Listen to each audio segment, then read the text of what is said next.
Di library ini selain koleksi buku juga ada koleksi pesawat terbang ya, seperti ini. Ini koleksi model pesawat terbang. Ini F-16 Fighting Falcon ya, buatan General Dynamics. Ini TNI AU juga mengoperasikan ini. Tapi koleksi utamanya ada di sini sebetulnya. Koleksi yang menggambarkan sejarah penerbangan sipil di dunia. Di 3 tray ini, di atasnya ada beberapa pesawat, model pesawat tempur fighter ya. Ini F-16 Fighting Falcon seperti yang tadi disampaikan di depan. Kemudian ini ada F-4 Phantom McDonnell Douglas. Ini pesawat terbang yang sangat tangguh ya, twin engine oleh Angkatan Udara Malaysia, Singapura dan Angkatan Udara Israel. Pernah dibuat variannya namanya Super Phantom. Kemudian Panavia Tornado ini buatan konsorsium Eropa, Italia, Jerman dan Inggris ya. Mereka buat ini dengan sweep engine seperti F-14 Tomcat, tapi ini kurang begitu berhasil ya. Prancis nggak ikut di sini ya, karena Prancis buat pesawat sendiri tuh kelasnya Mirage ya sama Rafale. Kemudian ini F-15. Jadi F-15 ini adalah pesawat superior fighter untuk dogfight ya. Jadi sebelum F-22 ya, inilah pesawat yang paling tangguh untuk dogfight. Jadi historinya, kalau mengikuti historinya, mulainya dari F-4 Phantom, kemudian F-15 Eagle, kemudian F-22 Raptor. Itu dua-duanya twin engine. Sementara di kita mengoperasikannya adalah F-16 yang single engine. Ini adalah pesawat terbang yang juga sangat legendaris, namanya Hawker Siddeley HS ya, Harrier. Ini pesawat terbang pertama, fighter pertama yang bisa take off secara vertikal ya. F-35 yang versi Mariner juga sekarang juga bisa melakukan fungsi yang sama. Kemudian ini adalah Sukhoi 27 seperti punya TNI AU sedang menunggu pembelian berikutnya, replacementnya Sukhoi 27 adalah Sukhoi 35. Nah, kemudian koleksi utama di sini sebetulnya adalah historical dari penerbangan sipil ya, digambarkan di sini dengan kira-kira 20-30 model yang skalanya adalah 1:400 ya. Jadi kita mulai dari sejarah penerbangan awal long range ya, sebelum era jet ya. Jadi sebelum era jet itu pesawat terbang yang dipakai untuk penerbangan long range ini adalah ini namanya Electra 188. Ini Electra 188 ini Lockheed ya. Ini dulu Garuda Indonesia pernah mengoperasikan ini. Jadi pada tahun 60-an itu ya, penerbangan long range itu menggunakan pesawat ini tentu nggak bisa point to point ya. Ini pasti hopping ya, karena propeller ya. Kemudian di era jet, penerbangan jarak jauh dimulai dengan pesawat yang ini. Yang di dalam itu Alitalia itu DC-8 yang versi short. Kemudian ada DC-8 yang versi long yang ini. Nah, ini juga pernah dioperasikan oleh Garuda Indonesia. Kemudian Boeing pada saat yang bersamaan juga membuat, pada era yang bersamaan juga membuat pesawat terbang long range 707 ini. Dan 720. Jadi 720 ini adalah varian yang lebih pendek, short dari 707, tapi kurang berhasil ya. Ini hanya ada beberapa yang dioperasikan antara lain oleh Continental Airlines ini ya. Jadi pada saat itu teknologi pesawat terbang belum sampai ke super engine, sehingga long range aircraft itu kita lihat DC-8 dan 707 itu masih harus menggunakan 4 engine untuk long range aircraft ya.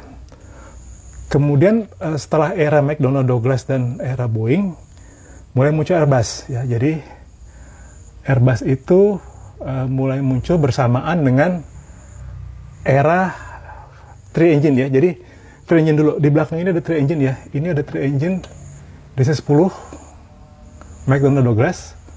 Kemudian ini MD-11. Ini adalah generasi terbaru dari dari DC-10. Nah, DC-10 ini juga pernah dioperasikan oleh Garuda Indonesia sebagai long range aircraft. Jadi kalau di historinya Garuda setelah Electra ya, kemudian DC-8 ya, 707 nggak pernah ya di Garuda, kemudian DC-10. Nah, pada era yang bersamaan, selain DC-10 ada namanya Lockheed TriStar ini juga 3 engine. Jadi ini dua generasi pesawat 3 engine yang hari itu beroperasi sebagai long range aircraft. Di Airbus pada era awal setelah periodenya DC-10, wide body aircraft mereka yang pertama adalah yang namanya Airbus 300 ya. Jadi Airbus 300 ini seperti ini ya.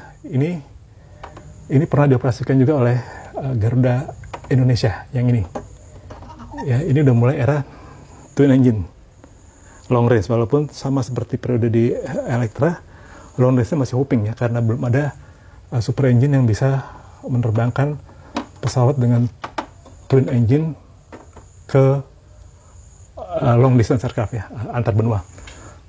Ada versi yang lebih pendek di Boeing hari itu, namanya Airbus 310 yang di belakang ini ya. Jadi ini di belakang ini 310, tapi yang ini Garuda nggak belum mengoperasikan. Jadi yang Garuda pernah ada adalah 188 Electra, DC-10, DC-8 dulu, DC-10, kemudian Airbus 300. Nah, pada era Airbus 310 itu Boeing juga memproduksi produk lain yang mengisi celah antara 737 dan wide body itu ya. Itu muncul yang namanya 727. Ya, ini adalah pesawat 3 engine satu-satunya yang dibuat oleh Boeing ya. Jadi Boeing itu mulai dari twin engine, 3 engine cuma ini, kemudian 4 engine, sebelum kemudian balik lagi ke twin engine. Di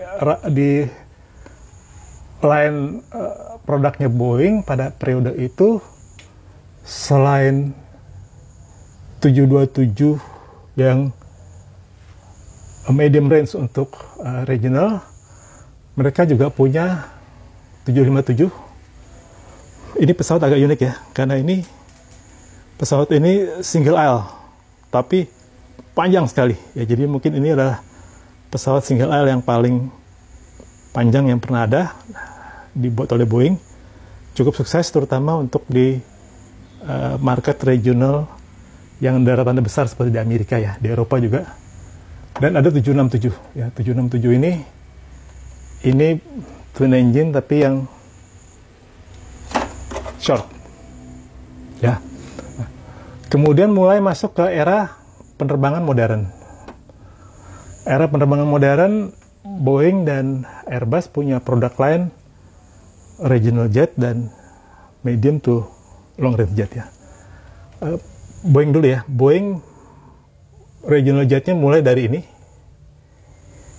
Ini Boeing 737 klasik ya, Dash 100 sampai 300. Kemudian ini Dash 500. Ini dulu pernah dioperasikan oleh Adam Air. Setelah itu Dash 700 dan ini yang Dash 800 yang paling populer dari generasi 737 Next G ini ya, disebutnya Next G ya, setelah 737 500 itu Next G ya, 700, 800, 900. Yang paling populer adalah 737 800. Ini dioperasikan oleh Malaysia. Garuda sekarang juga punya 737 800 sebagai backbone operasinya. Padanannya di Airbus, mereka punya 321, ini yang besar. Ini lebih besar daripada 737 800, hampir sama dengan 900 ya. Kemudian ini 321 ya, ini 319. Ini 318, jadi yang nggak ada di sini 320 ya. Antara ini sama ini ada satu pesawat 320. Ini yang paling kecil di sini generasinya kan. Nah, ini untuk yang regional. Kemudian untuk yang medium to long range, Airbus punya Airbus 330. Ini dia. 330 ya. Ini Garuda juga punya. Sementara Airbus 330 dan Airbus 340-500 ya. Ini 4 engine. Jadi ini adalah pesawat long range-nya Airbus, dan pada satu masa ini pernah digunakan oleh Singapore Airlines untuk penerbangan komersial yang paling jauh dari Singapura ke New York ya, 18 jam pakai ini 4 engine. Jadi Airbus punya A330, Boeing punya 777 ya. Ini 777-nya JAL Dan ini 777 Garuda Indonesia. Jadi A300 777-300ER ya, ini dua ya. Dan A300 ya. Di atas ini untuk yang big size aircraft long range, Airbus punya 380 4 engine ya. Sementara Boeing punya 747. 747-nya ini ada yang dipakai Garuda juga, yang Dash 400 ya. Tapi yang pertama Dash 200 dulu ya. Kemudian 747 varian terbarunya adalah 747 Dash 800 ini ya. Ini pesawat besar sekali. Tapi kurang sukses secara komersial. Ini dioperasikan oleh Cargolux ya. Cargolux ini adalah maskapai khusus kargo. Discontinue kelihatannya karena nggak banyak order ya. A380 juga sudah discontinue.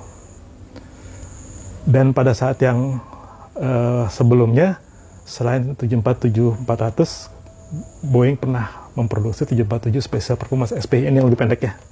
Ini dipakai oleh United Airlines. Di belakang ini ada Air Jamaica ya, ini 340 Dash 600. Jadi ini lebih besar daya angkutnya, fuselage juga lebih panjang sedikit dari yang 500, tapi untuk range lebih panjang, yang paling panjang adalah 340-500 ya. Kemudian yang kelihatan di sini sebagai bagian dari histori penerbangan masa lalu adalah dua pesawat ini boleh disebut ya. Ini yang di belakang ini namanya VC-10. Ini British Aerospace. Ini mungkin pesawat satu-satunya yang pernah kita lihat ya. Dia punya 4 engine di aft fuselage ya, di fuselage belakang, bukan di wing. 4 engine-nya itu berderet ya. Ini juga 4 engine. Kurang berhasil, sudah discontinue juga lama setelah produksi. Kemudian ini British Aerospace 111. Jadi VC-10 dan BAC-111 ini produksi pesawat dari Inggris ya. BAC-111 ini pada periode 60-an ini berperan sebagai regional jet seperti layaknya 737 walaupun lebih kecil fuselage dan pilotnya. Di antara kronologis masing-masing pesawat produk dari dua perusahaan pembuat pesawat terbang terbesar di dunia ini pernah muncul yang namanya Concorde. Ya, Concorde ini pesawat satu-satunya di dunia pesawat penumpang satu-satunya di dunia yang bisa terbang supersonik. Ini diproduksi oleh konsorsium Inggris-Prancis ya, Aerospatiale di Prancis, di Inggris British Aerospace.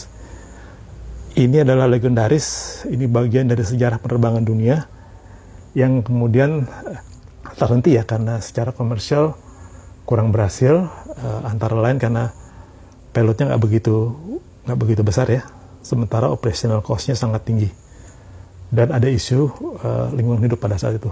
Jadi pesawat ini tidak beroperasi tidak terlalu lama. Nah, selain itu ada dua pesawat militer di sini ya. Ini untuk melengkapi koleksi sekaligus memberikan gambaran mengenai ukuran ataupun size secara relatif ya, karena ini yang sebelah kanan adalah Hercules ya, Lockheed 300 Hercules ya. Ini kalau lihat dari size-nya, skalanya sama ya, ternyata nggak lebih besar dari 737, lebih besar sedikit dari 737 ya. Sementara di atas ada PC-3 Orion ya. Ini pesawat buatan Lockheed, ini adalah pesawat maritim patrol aircraft yang paling terkenal di Amerika, di Angkatan Udara Amerika selama puluhan tahun, sebelum sekarang digantikan oleh P-8 Poseidon. Kalau P-8 itu base-nya adalah 737-800. Jadi ini satu yang belum disebut tadi adalah setelah 777, maka pesawat generasi baru yang muncul dari Boeing adalah 787. Padanannya sebetulnya adalah Airbus 350 ya, tapi itu belum ada di sini. Sebentar lagi mudah-mudahan bisa datang. Ini adalah pesawat terbang generasi terbaru. Kita bisa lihat ya, wingnya ini udah wing generasi terbaru yang tipis tembakung ke atas. Engine-nya adalah super engine. Walaupun two engine, dia bisa terbang long range sama panjang, sama jauh dengan 777. Dan karena payloadnya lebih kecil, pesawat ini lebih mudah dioperasikan secara ekonomis karena dia tidak memerlukan 400 passenger seperti 777 ya. 777 ini kan harus 400 passenger sekali terbang. Kalau yang ini bisa 200 sampai 300. Ya, di masa depan nanti kelihatannya industri penerbangan hampir seluruhnya akan menggunakan pesawat 787, 350, kemudian nanti mungkin ada 777 ditambah series 737 dan series Airbus 320 family, ditambah regional jetnya Embraer. Itu nggak ada di sini. Jadi yang koleksinya belum dilengkapi dengan pesawat buatan Embraer dan Airbus 350 family. Tapi sudah cukup memadai untuk menceritakan mengenai sejarah penerbangan komersial dunia.